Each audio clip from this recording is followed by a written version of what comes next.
So dear students, today we are going to read Unit 5, Reading C, Adventures of Ibn Battuta. Here Ibn Battuta is telling where he had traveled in his life. So first of all I will read it for you, then I will explain it for you. Okay. Reading C, Adventures of Ibn Battuta. My uncle, Ibn Battuta, sat by the window of his house in Tangier. It was the hot time of the day, and his eyes were half open. I went into the room. Uncle, I said quietly.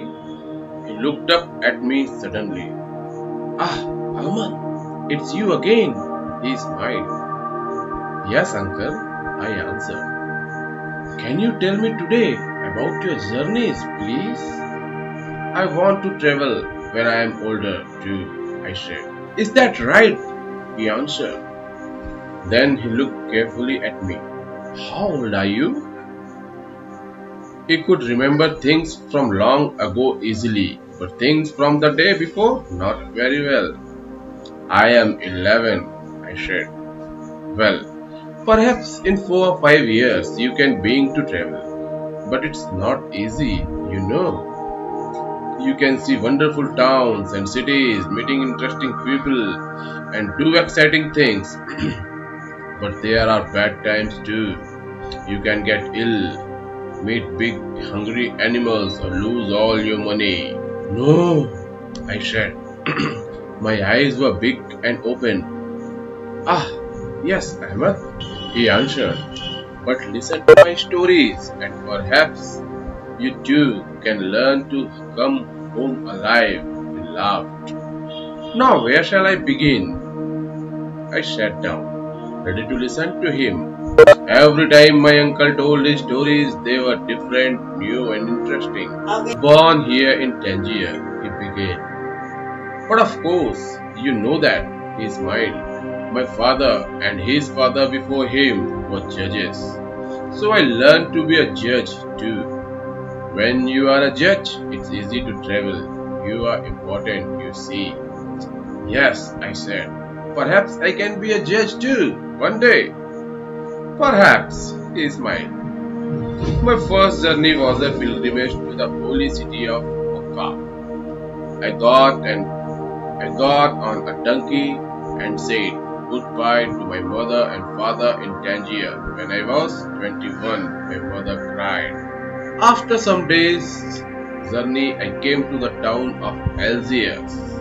Here I met more pilgrims, and we traveled to the city of Constantine. I met the rich ruler there. He looked at my dirty old coat, smiled, and gave a beautiful new coat to me. Why? I asked. Good men help people when they need it. After some days, I left Constantine with the other pilgrims. We never stopped moving because we were afraid. Perhaps people could take our money from us when we slept, we thought. I was soon ill and I wanted to go to bed and die, but my friends put me on my old donkey and hit the animal from behind to make it go quickly down the road. Did you want to come home then, uncle? Of course, he smiled. But I journeyed to Tunis. A good traveler doesn't stop easily. I left Tunis in a caravan of pilgrims. They asked me, can you be the judge in our caravan? Of course, I said. Yes, caravan judge.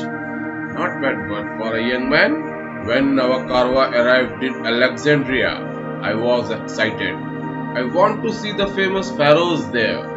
I know, I said quickly. That's a big lighthouse from long ago.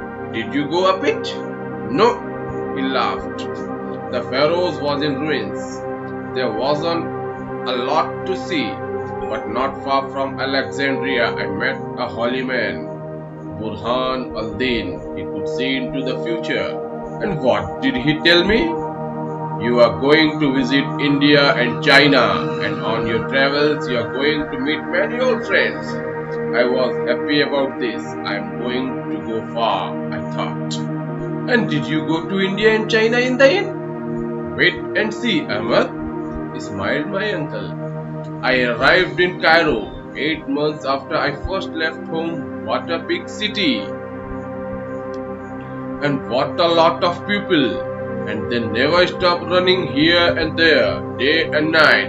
And near Cairo, there are pyramids, big old buildings from the rulers of Egypt long ago. And were they in ruins? I asked. No, not the pyramids, he smiled. Next, I journeyed up the river Nile. After this, we traveled on camels through the hot desert. There were lots of hungry hyenas there. There were lots of hungry hyenas there, and at night we needed to be very careful. Of course, I cried excitedly. One night, a big hyena came and took everything from my bag, he said. But we soon left the desert. Then I traveled to the holy city of Jerusalem and visited the famous buildings there. Next, I went to Damascus. What a beautiful city! Then I traveled to Arabia and visited Medina. And in the end, I arrived in Mecca.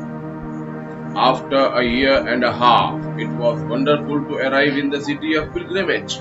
I learned from holy men there and prayed for 3 weeks. And did you come back home then? I asked.